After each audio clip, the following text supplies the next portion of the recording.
Welcome to Guido's Chop Shop, and I have here a new P90. It's been sitting around for a little while now, so it's not that new, but it's newer than the old version, which may or may not have looked something like this and felt rather plasticky.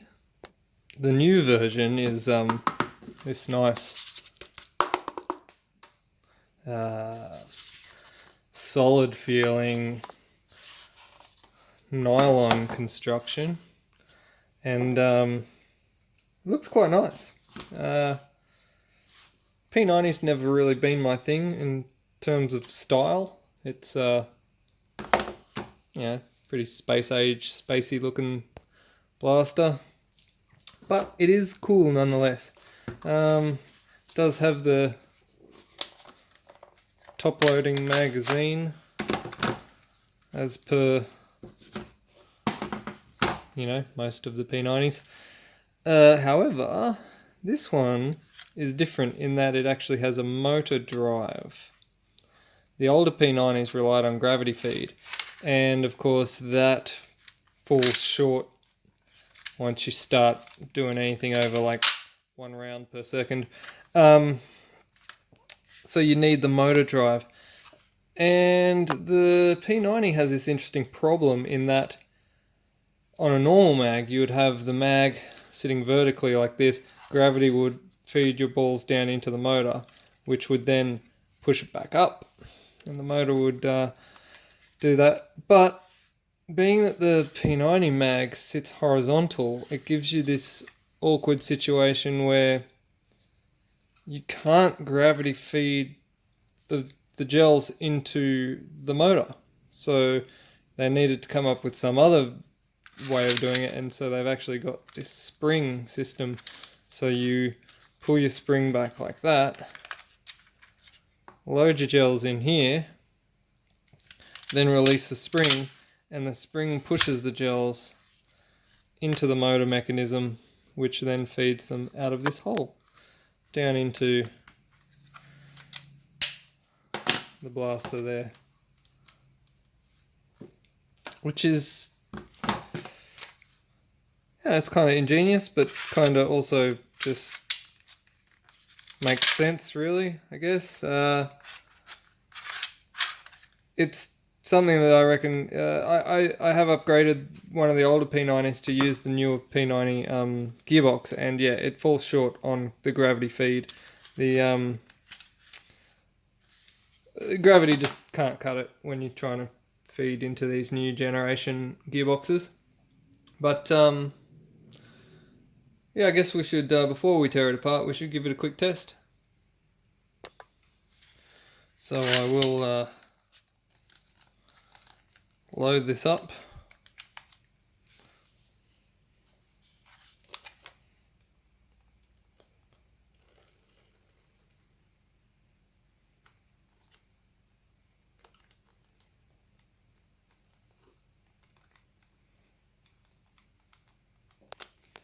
Alright, I think that's pretty full. It's not really, is it? See if I can squeeze some more in there.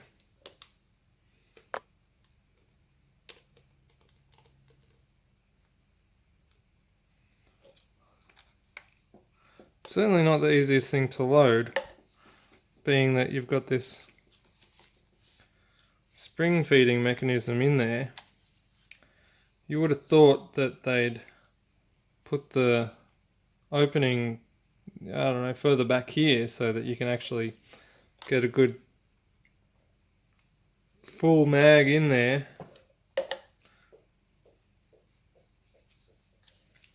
Sound of gels bouncing across the floor. Alright, how's that go? Good enough. Okay. You see when I release the spring, it actually pushes the gels all the way up. So yeah, like you're only really feeling this part of it, I guess. I don't know how many rounds that is, but it's not very much compared to, say, oh, maybe it is. When it's all squashed in there, it's probably, maybe it is like a standard sort of PMag size. I don't know, we'll find out soon. Pop it in. As far as I'm aware, these things don't actually mag prime. But we'll look further into that.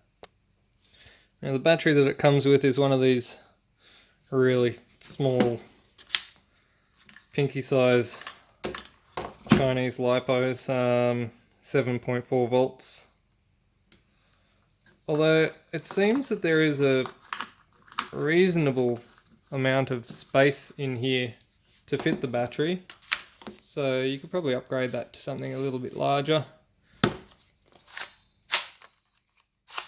No, so these don't mag prime. I guess it's not really necessary considering you've got the spring in there, which sort of pre-primes it a little bit anyway. Alright, let's chrono this and see how we go. Yeah, just under 200.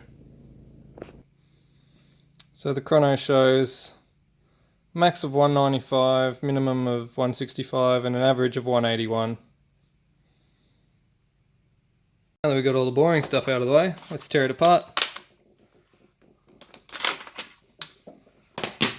Well, it's good to see the standard dropping balls all over the table whenever you drop the mag out hasn't gone away. Something that I always look forward to. Alright, let's proceed with the teardown. Now, this looks like it's got actual hardware here. Oh, one interesting thing that I've noticed here. This release button here, press that. Once you've got the mag out, you press that release button, and the top half comes away. It's very handy. Means we just got to tear down the bottom half. We'll remove the battery from the battery compartment. This old safety boy out there will have a whinge at me for tearing down a blaster with the battery still connected. So I too like to live dangerously. It's a 3mm Allen head.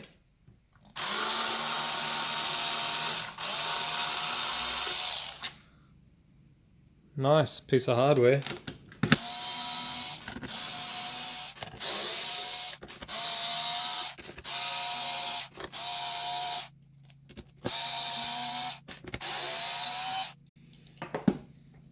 It looks like the barrel is a nylon barrel.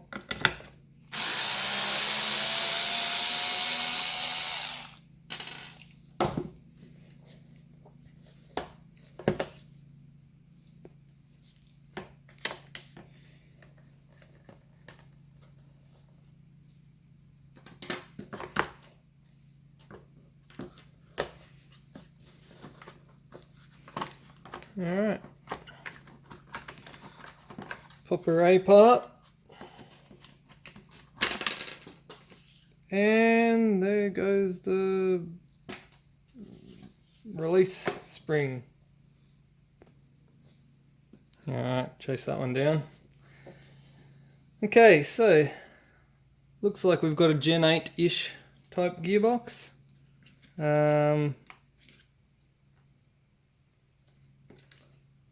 Using a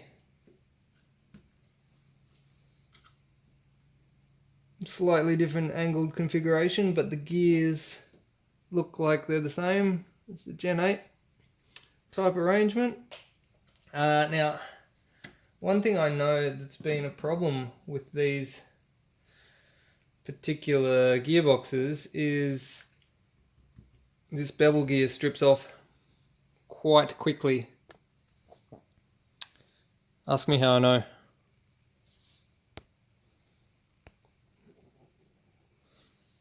So there. It's not much, but it's just enough to make it not work. Alright, so, and there's a reason behind that, and I'm going to show you. But before I get onto that, there's a couple of interesting little things about this gearbox. Oh, just general setup. You can see they've upgraded the switch from the last version. The last version had a very cheap, I think it was like 2 or 3 amp switch. They've gone up to a 5 amp switch. Although, well, that's not a huge increase. This is the same form factor as the 10 amp Omron switches that you can buy, so you can easily swap that one out for a 10 amp should you need to. Another interesting thing is here on the back. You may or may not be able to see because it's black, but it also has another micro switch position built into this gearbox, which looks like it's the correct form factor for another one of those micro switches, and I get the feeling that it's intended for a select fire type arrangement. If they were going to run a MOSFET in this, they would have a micro switch sitting in here, which would get clicked every time the plunger gets pushed back, and then that would feed back into the MOSFET circuitry and allow the chip to read that it's had one round fired and that it would then stop, or 3-shot burst, or whatever they've programmed the MOSFET to do. In fact, if you have you could probably buy a vector MOSFET or a M4SS MOSFET or something and connect the various wires to set that up and have that work. You just need to have a switch somewhere to select the fire. The safety switch is in fact a switch, so when you move this safety it does turn the switch on and off. That's not like the previous version, which was just a mechanical lockout on the trigger, so it would mechanically stop you from being able to pull the trigger. It may still do that as well as... no. So it's literally an electronic safety switch. Pretty basic wiring. Before we go any further, let me just get this plunger. There we go. Alright, so now that the plunger's pushed down a bit, I can release the spring and start disassembling this gearbox. Okay, pop the spring out the back. That is somewhat reminiscent of a standard Gen 8 spring. I believe it's going to be a 1.1.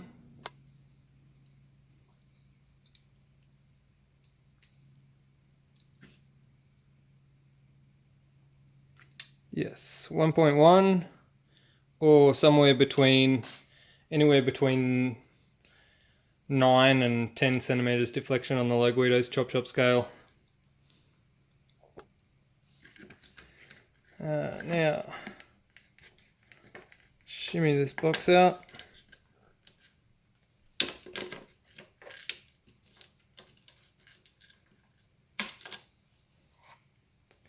We can get rid of that.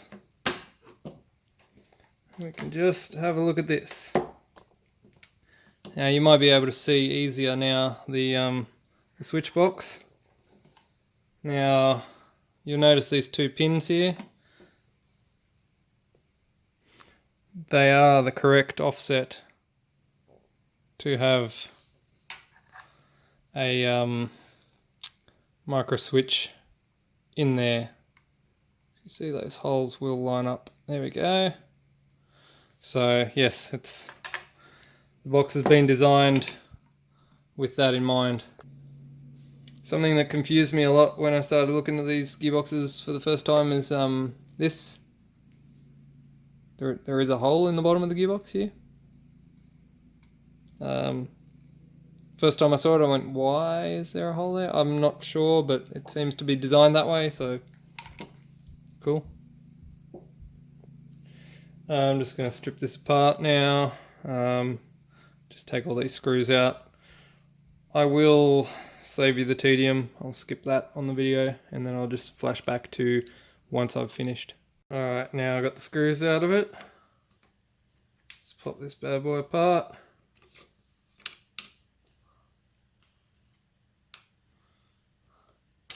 Now, probably one of the most annoying parts of this gearbox is the wire on the motor actually restricts the case from coming apart, so you actually have to pretty much desolder that terminal and take the wire off of it in order to get the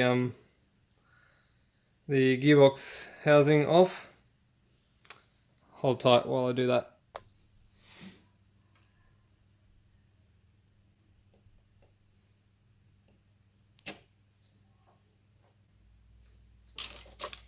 Alright.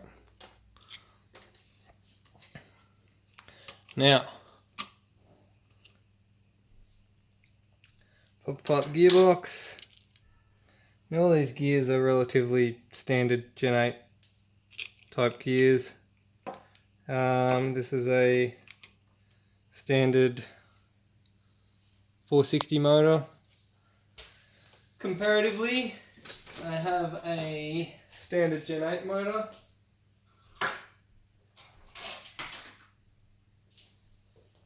So for comparison, I have a standard Gen 8 motor there. It does look slightly higher quality to the standard Gen 8 motor, but I don't know if that's a thing that's just visually or I don't know. But here's the thing, right? So the play in this is ridiculous. There's like no motor shim, and there's like at least a millimeter of play here. If you look at a standard Gen 8 motor, they will actually come with one or two small plastic shims underneath the pinion. So feng may have neglected to do that.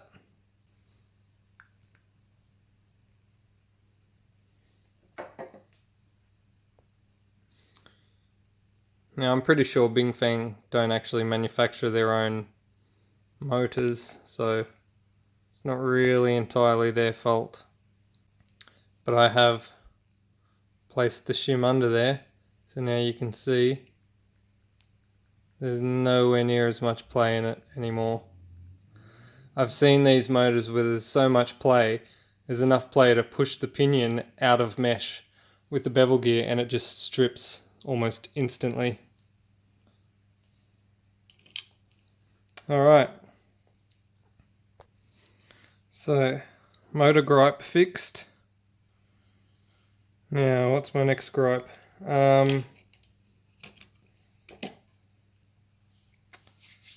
Let's check this cylinder, hey?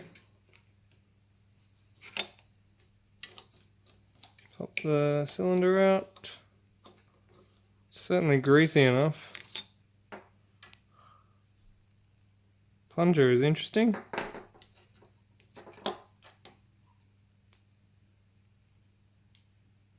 Looks like a pretty standard type cylinder. Covered in shmoo. Alright, let's check this plunger seal. Yeah, so plunger seal is pretty ordinary. Pretty ordinary. That's it's fairly standard Gen 8 stuff. I'm just going to tear that off, chuck an O-ring in it, and see how that fares. Oh wow, still not great.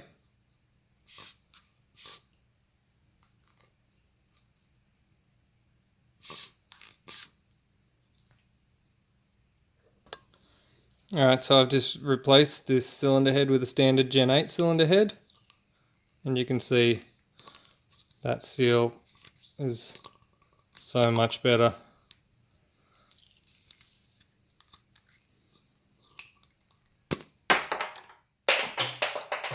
Until it pops the cylinder head off, which of course will be retained by the gearbox when it's actually assembled, so that's not a big deal.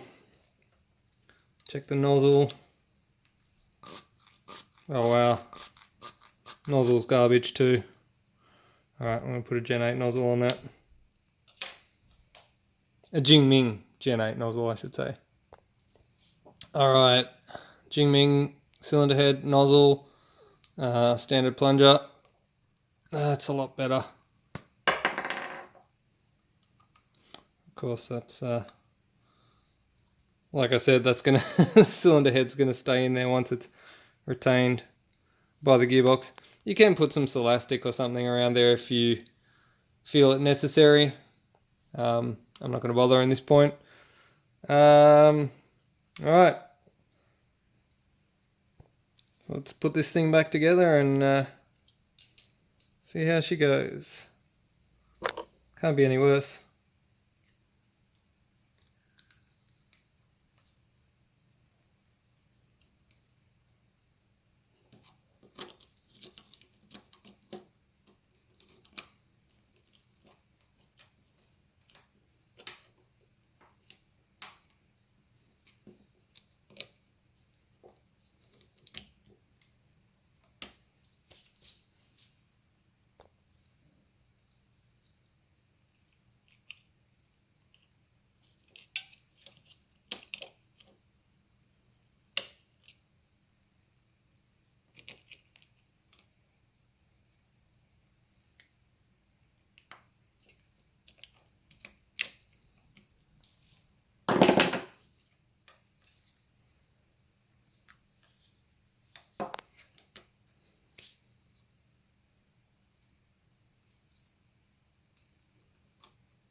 Alright, let's pull the screws back in this thing. I was just throwing this gearbox back together. Most factory Gen 8s, when you throw them back together without changing much internally, they don't need a great deal of attention, but I just noticed the horrible factory shimming or lack thereof on this particular gearbox. I mean, the the spur gear and the sector gear have got at least 2 millimeters of play, I want to say. Yeah, it's absolutely horrible. So I'll just whack some shims in there while I'm here because I can. Alright, so I've put this all back together, shimmed appropriately, soldered the mag wires on and the motor wires and everything. And now let's chuck this all back together.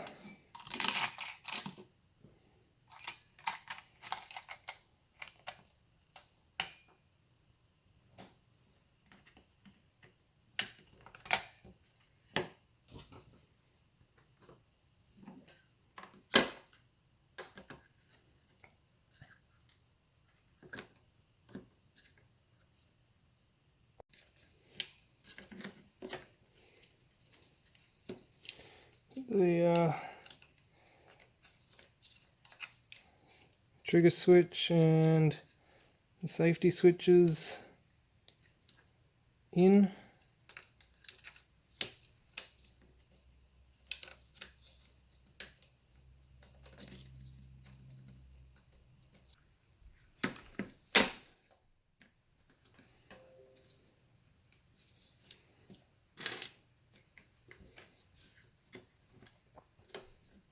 Alright, and seat the gearbox in its correct location. It's got to sit over these posts.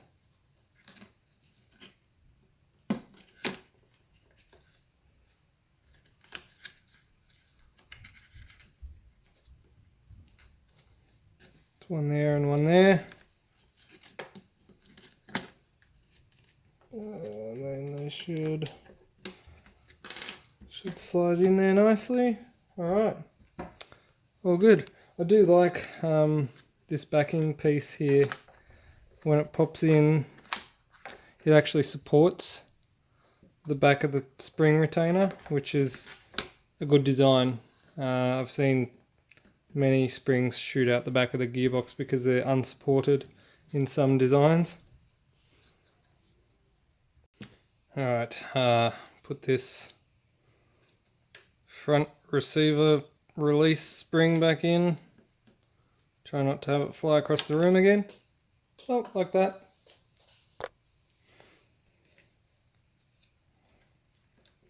It's a sneaky little one. Alright. In there.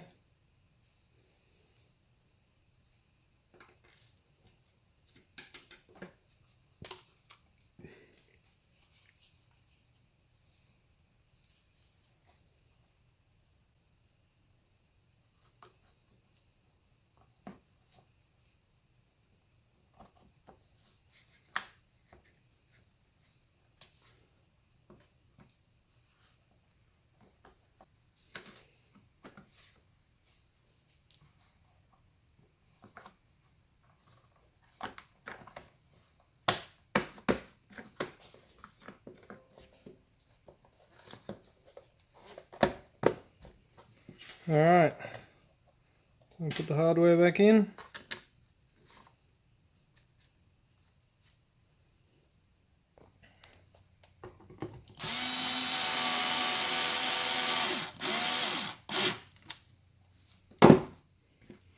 Alright, and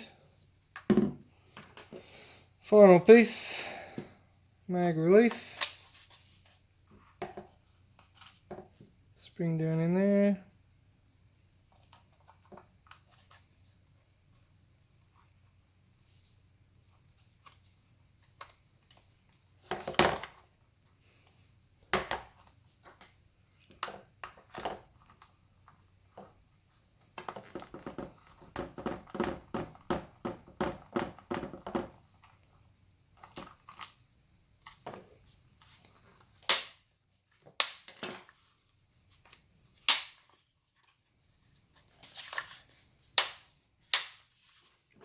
Alright, and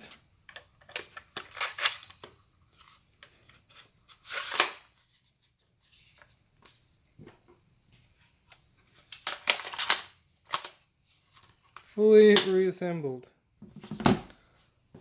Alright, let's give it a test. Alright, here we go.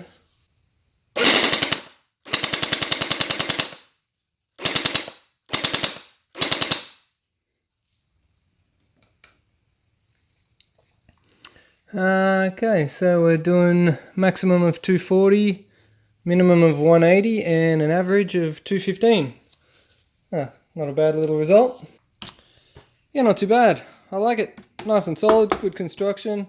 Gearbox is a bit out of the box, but nothing a little bit of shimming and bit of teching can't fix up. But yeah, not a bad little blaster. Probably could do with a hop up on the end here. But all in all, not too shabby. You could skirmish with that. Alright, signing off.